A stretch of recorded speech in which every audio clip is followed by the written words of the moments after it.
Hey y'all, welcome back. This is T-Ty with another video review of Painkillers episode 6. This is the last episode, so I'm glad it's over with. Let's get into it. So this episode is titled, What's in a Name? And like they do in every episode, just a disclosure. There's a guy named Riley. He died at the age of 28 of Oxycontin overdose. His family knew him to have a big heart, and I know his parents really loved him. So rest in peace, Riley. Okay, so episode 6 starts off opening scene when you see Shannon goes to meet with flowers. Shannon in the last episode, she kind of had a Oxycontin mishap. She ended up being in the pool. Somebody had to come save her when they was in Miami. So she's sitting there talking to Edith Flowers. They seem like they met at this like cafe. And from the gate, you can see Shannon's like remorseful all of a sudden. Based on all the things that's been happening, she starts to realize she didn't really help the people like she really thought. So she goes to crying and stuff. So Edie is basically like, I'm not your psychiatrist. So after she go back to the car, she's like, get herself together. And this is when she comes back in with a vanilla envelope. And basically it's a bunch of email documents and call notes. Everything that she's been doing up to the point where she's like really over Perdue. She hands it over to Flowers, and that's when Flowers gets to build her case with the DOJ. So finally, Shannon is she's doing the right thing. So after they get this information from Shannon, they start interviewing her about her experience with Perdue and all that. They go to talk about the congressman from Maine. He was one of the main people trying to take Perdue down, but actually he's like a mole. Perdue basically bought him out. So they're going to investigate him also. Being that all this happening, everybody in a frantic mood right now. So this when Brittany comes and knocks on Shannon's door, she knocks Shannon out to the floor. This is when she started beating up Shannon. Because she basically feel like, Shannon, why are you trying to run your mouth all of a sudden? Like, you did all this up to this point. And Brittany's trying to convince herself, just like Shannon was, that, I'm not a bad person and all that. Brittany crying, and she's feeling like, why would you release this information to these U.S. Attorney's Office? She's convincing herself that she's a good person.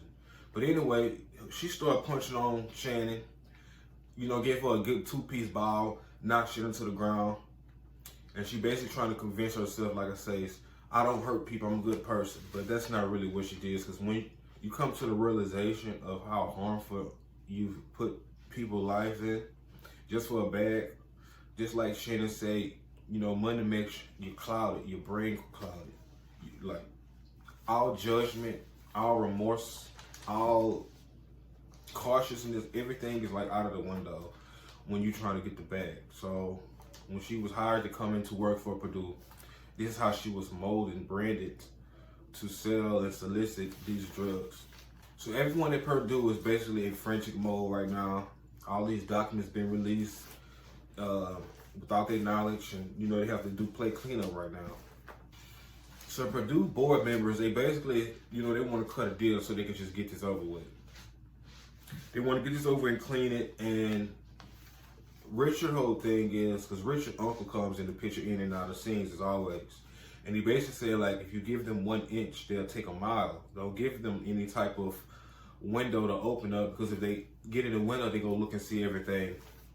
So even though Richard is trying to play like he cool with it, he's still sobbing, he's still crying, because like, you have to think about the legacy that he's trying to uphold with the family. Everything he's been brought up to this point is kind of diminishing in front of his eyes. But to everybody, the staff members, he's trying to act like, this ain't no big deal, but your consciousness sets in after a while.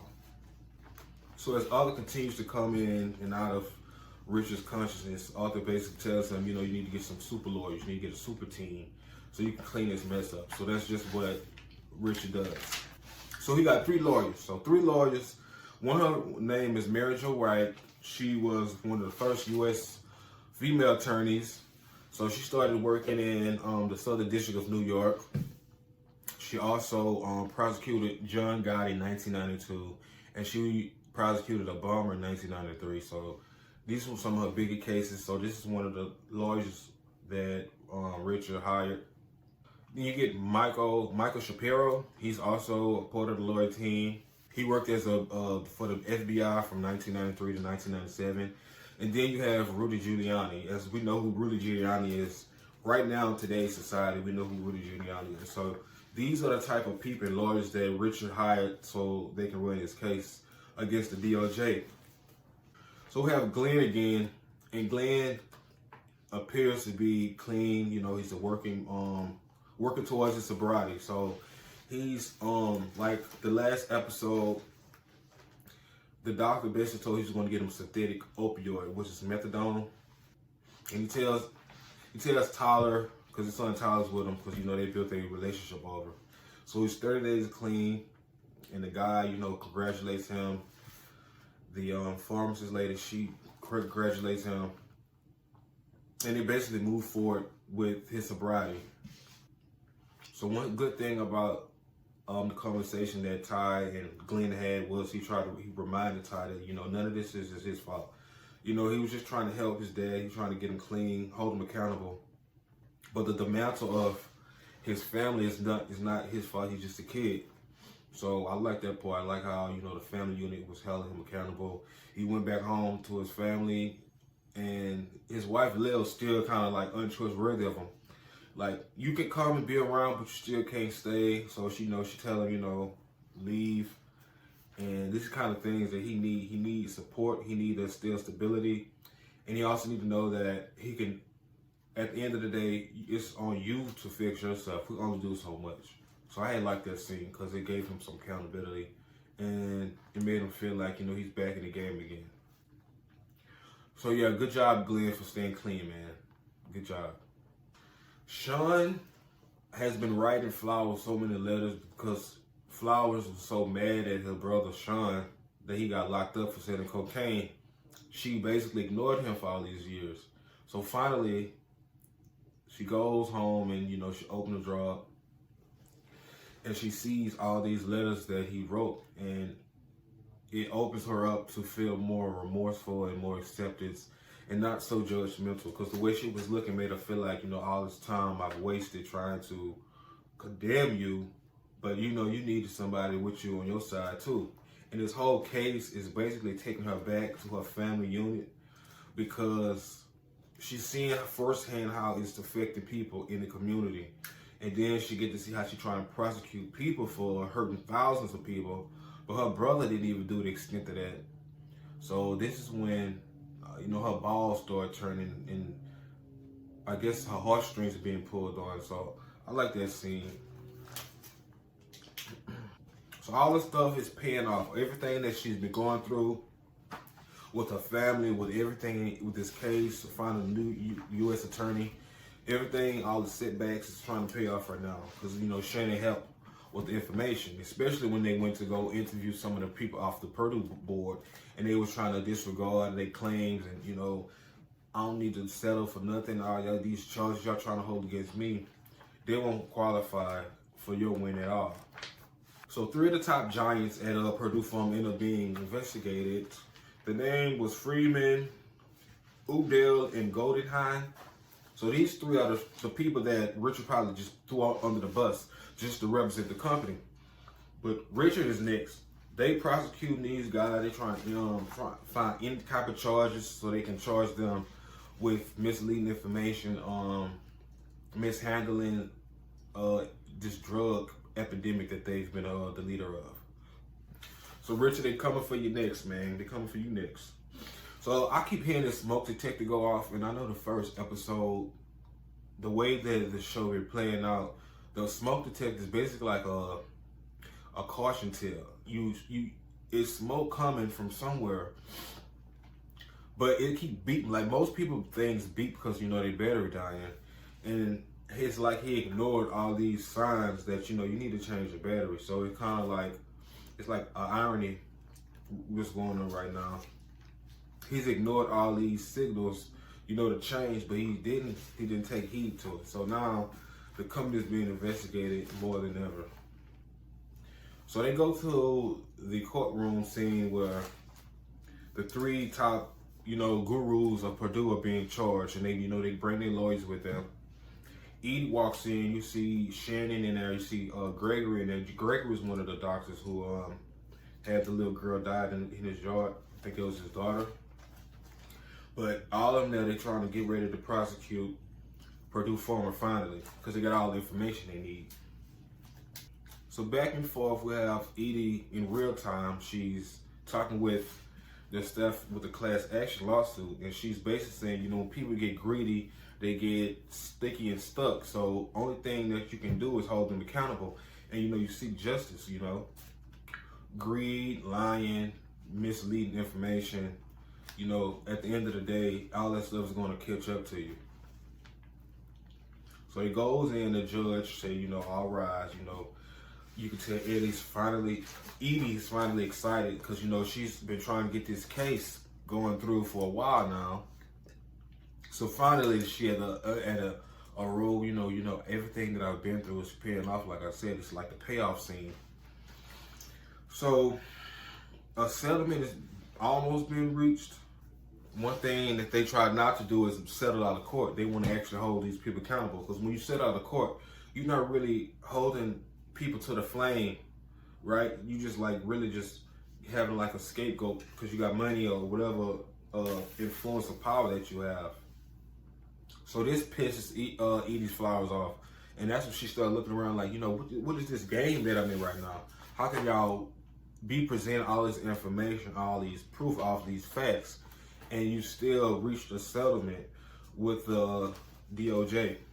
So a part of the settlement is that each of the three of the Perdue board members, they're going to agree to have a misdemeanor charge for basically misbranding Oxycontin. So they're not really going to agree to the death and shit that they caused, but they're just going to agree that they misbranded Oxycontin. Basically, their marketing was misleading. So that's only case that they're trying to build against themselves, which is a misdemeanor charge. So this is the formula that Edie breaks down to the class action agents.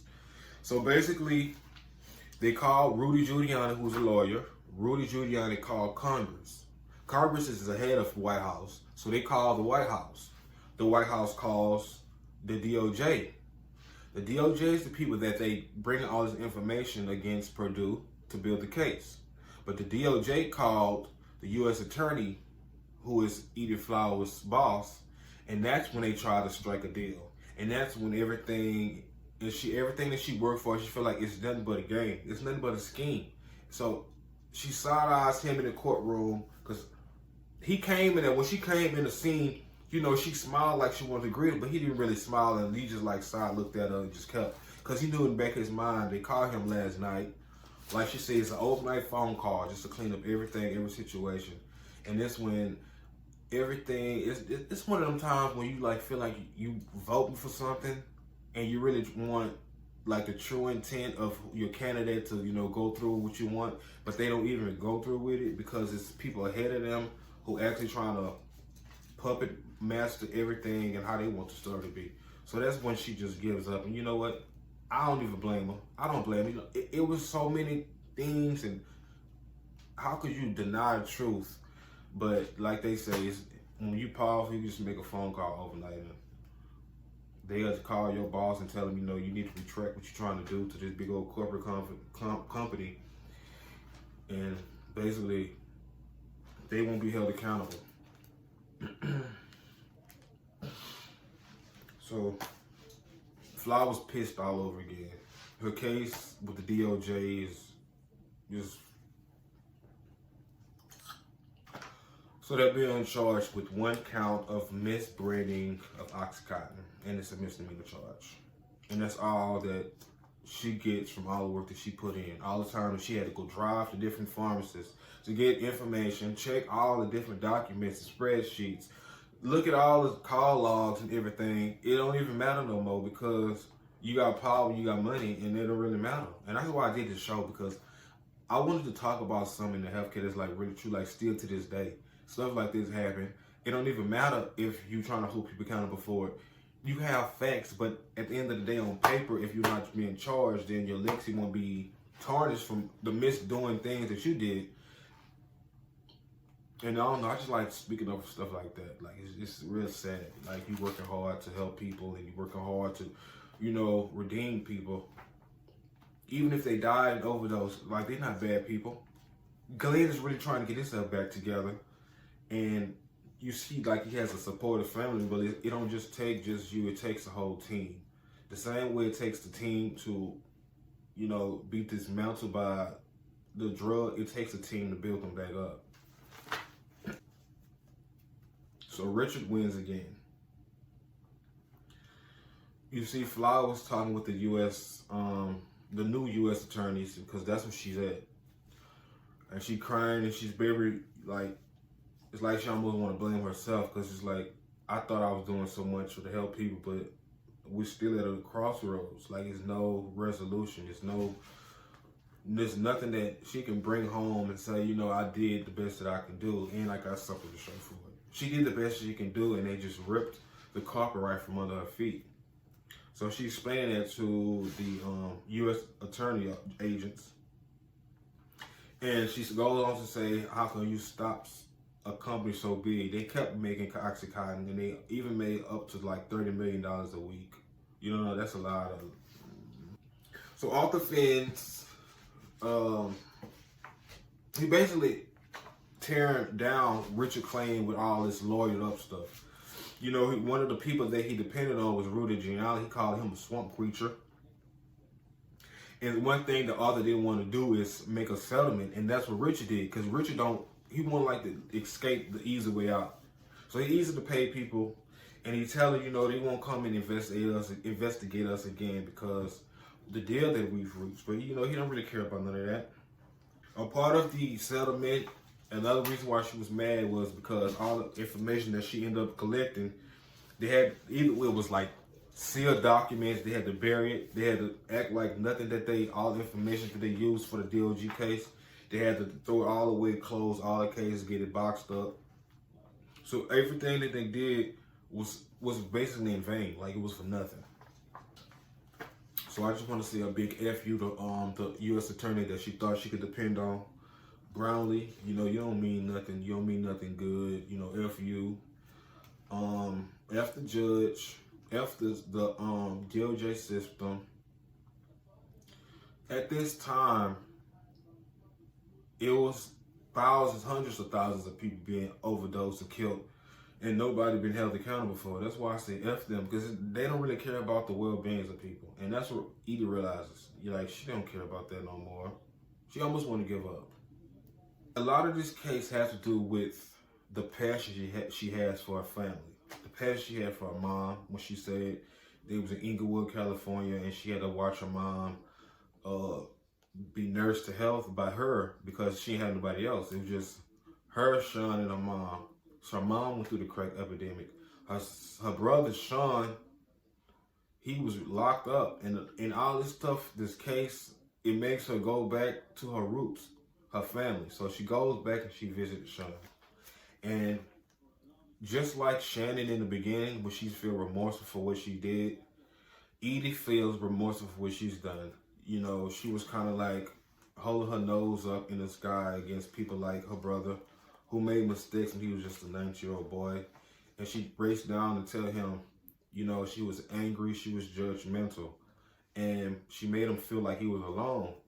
And she started reminiscing about how he got his GED and how he's a cook. And he basically is being rehabilitated by this conversation. Just know that all this time I've been trying to write you, and all this time I've ignored it. But when it comes down to it, family, you got to be accepting, and you have to be non-judgmental, and you have to be understanding. So that's when they rekindle their relationship.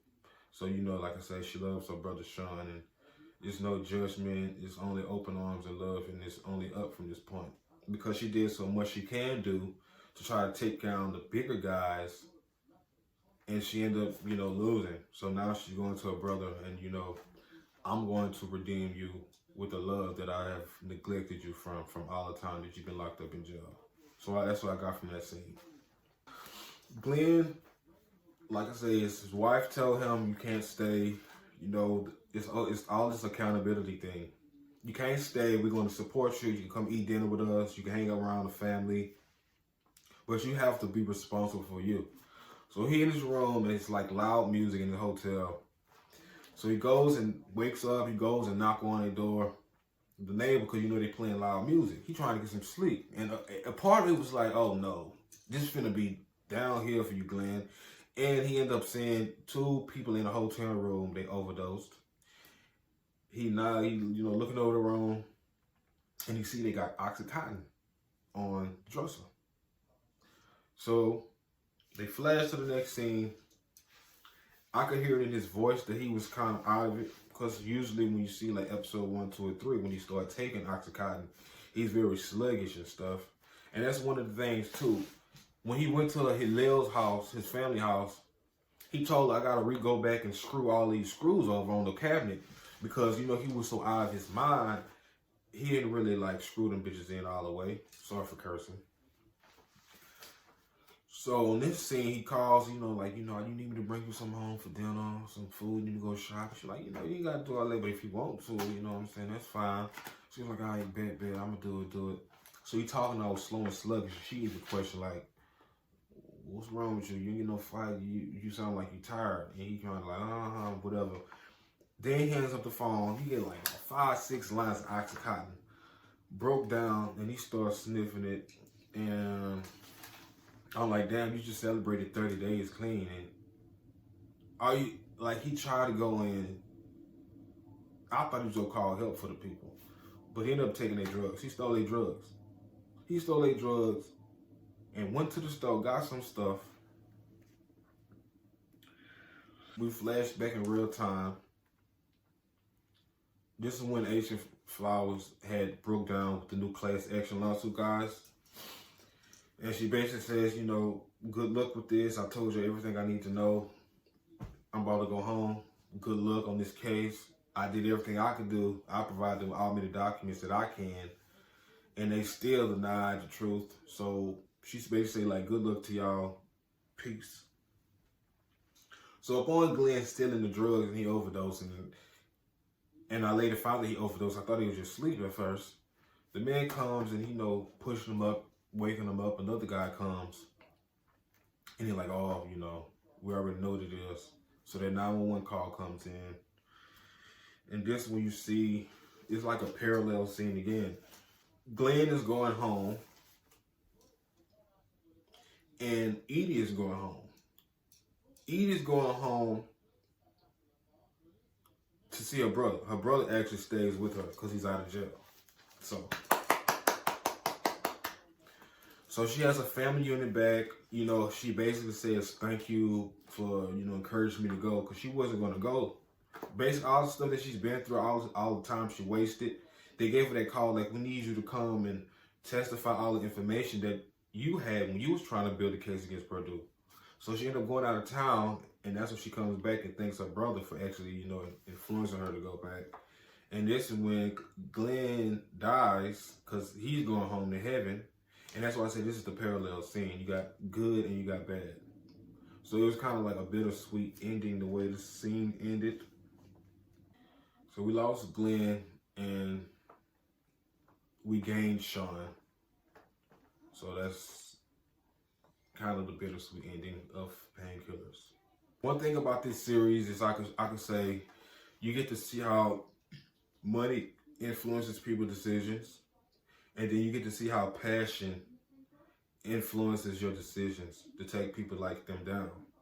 Because you had people like Shannon, who was new, she was weak, she was naive. She came to the situation thinking she was helping out, reading from scripts. And periodically, she'll see how what she thought she was doing right was not right. And in the end, it came down to her consciousness and she started to do right. So she ended up flipping. And she ended up condemning herself for, being influenced by money. And another person who was influenced by money is Richard Sackler and all his family members.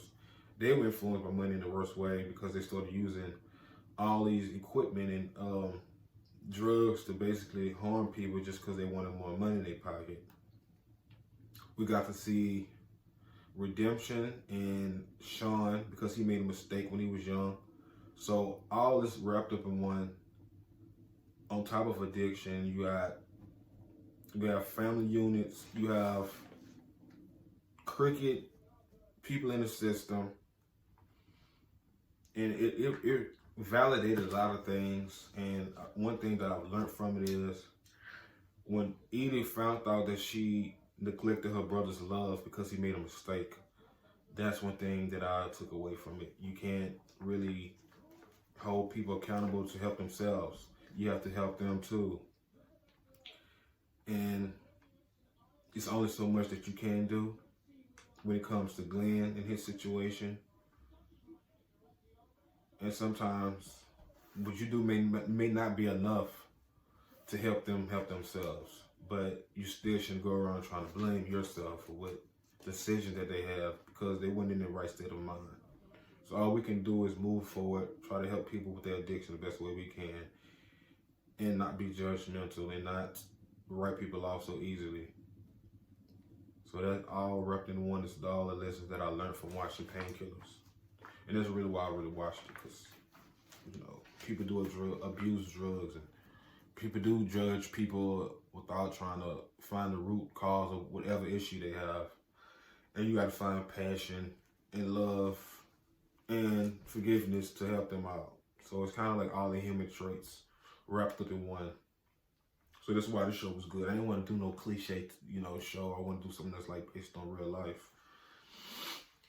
So the update was they tried to file for bankruptcy in 2019 just to claim that they have no money, but they were part of this $6 billion lawsuit.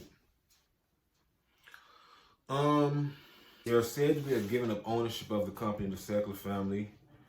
They released millions of documents, and this was part of the settlement, the $6 billion settlement in 2019 when they filed for bankruptcy.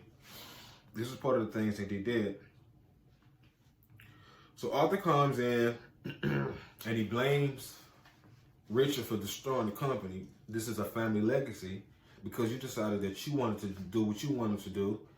And it's like Richard is subconsciously beating himself up because he's really just sitting there on the couch, but he's reflecting on all this bad stuff that's been happening all these couple of years.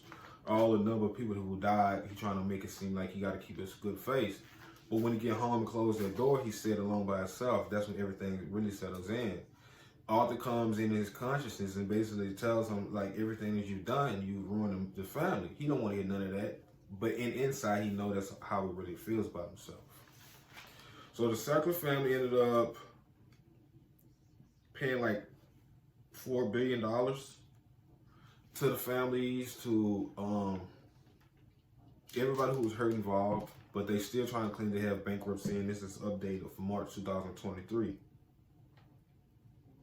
No member of the Sackler family been charged with no type of crime. They've seen only almost 300,000 people died. 40 people died from a U.S. overdose. So it doesn't matter if you it don't matter how much money you're giving out. Like, all these people died under your name. And this is with a 10-year span. He said this money is getting paid out within a 10-year span. And within a 10-year span, that's where you get the 300,000 people who have died. So you stopping your money flow because he's trying to make it seem like he only has so much money. I'm going to stretch it out to 10 years. He's still playing mind games. But, this is the kind of stuff that people with money do. Most of them.